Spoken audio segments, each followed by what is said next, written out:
You are listening to The Vocal Technologist. Spoken tech for your ears. Welcome.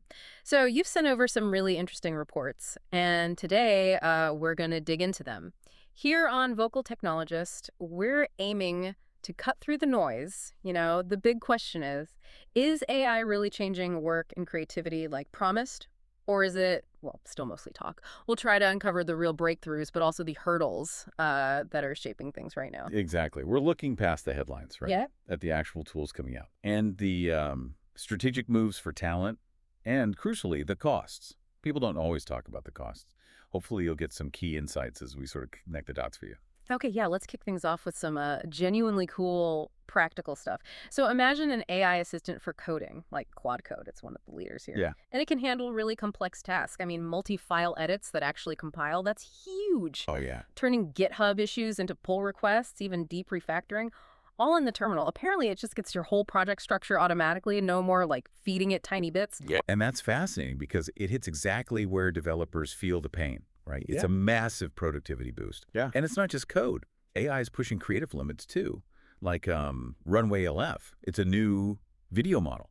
Ah, the video stuff. Yeah, it works in context. So Okay. it can edit, transform, generate video, Yeah. things like moving objects around, changing angles, Yeah. or even tweaking the style, the lighting. Yeah. The fidelity is apparently incredible. Okay, and this is where it gets kind of wild for me. AI organizing events, like the whole thing. Mm-hmm. We saw examples where an AI handled scheduling, marketing, all the, the nitty-gritty logistics. It's true. The potential there to automate that sort of complex organizational work. I mean, it's not just big. It could genuinely change things for event planners. Absolutely. Yeah. And these applications, they aren't just appearing out of nowhere. They're built on some incredible model development, often open source too. Yeah. Take Alibaba's Qwen 3 235B thinking model.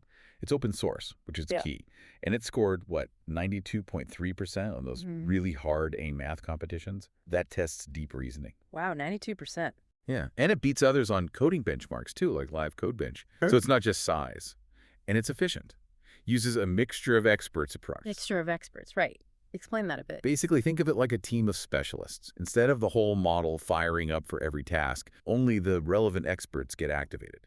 So you get top performance, but it's much less resource heavy. Makes advanced AI way more practical. Okay, so with these kinds of advancements, what does it actually mean for people building or using AI day to day? It really points to a new wave of AI that's powerful, but also genuinely accessible. We're seeing things like AgenticSeek. It's a local voice AI assistant. Totally local, no cloud. Exactly. Browses the web, codes, plans tasks, all designed as a private open source option. No cloud needed. And then there's CollabLLM, another open source framework. This one trains models to ask strategic questions, to think about the long-term impact of the conversation, not just giving the quickest helpful answer. That focus on more thoughtful interaction, yeah, that's a big shift. Moving beyond simple chatbots towards more autonomous agents, it really is. But it does raise that key question. Who's actually building all this stuff, and what roadblocks are they hitting? You saw Meta's move, right? Hiring Shengjia Zhao, one of the ChatGPT co-creators. Yeah, as chief scientist for their new Superintelligence Lab. Big move. Shows just how fierce the competition is for that top AI talent. It's global. Talent's one piece, sure. But innovation needs resources too, serious resources. Like, okay, Chinese open source models are getting really dominant, the top 4 now apparently. Often undersold. But there's a catch. A big one. Their hardware is still lagging, maybe 3x behind NVIDIA's latest stuff. That's the report. And they have manufacturing yield problems, so even Chinese developers often end up preferring Western hardware if they can get it. It's a real bottleneck. And that scarcity of the best compute power, that's a global problem. It's not just China. Think about Europe. High cloud costs are genuinely holding back AI development there. Startups have to scale back plans, limit experiments. Right, you can't innovate if you can't afford to run the tests. Exactly. And even the big players, like OpenAI, their new agents are promising, sure, but reports show they still have performance issues, output problems. They can do a lot, but they're not perfect yet. There are still things they just, can't do. It shows we're still very much in this dynamic, sometimes expensive development phase. The edge keeps moving. Wow. Okay, so from coding buddies and creative video tools all the way to the talent wars and the sheer cost of compute. It's clear AI is moving incredibly fast.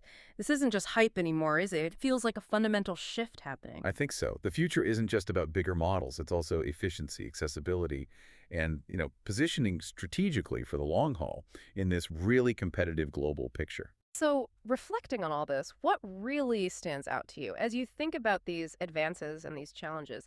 Maybe the most interesting question to leave you with is this: how will these rising open source models, combined with the fight for compute power and talent, how will that ultimately reshape the global tech landscape, say, in the next 5 years? Lots to chew on there. We're definitely keen to see what you explore next. Spoken Tech for your ears.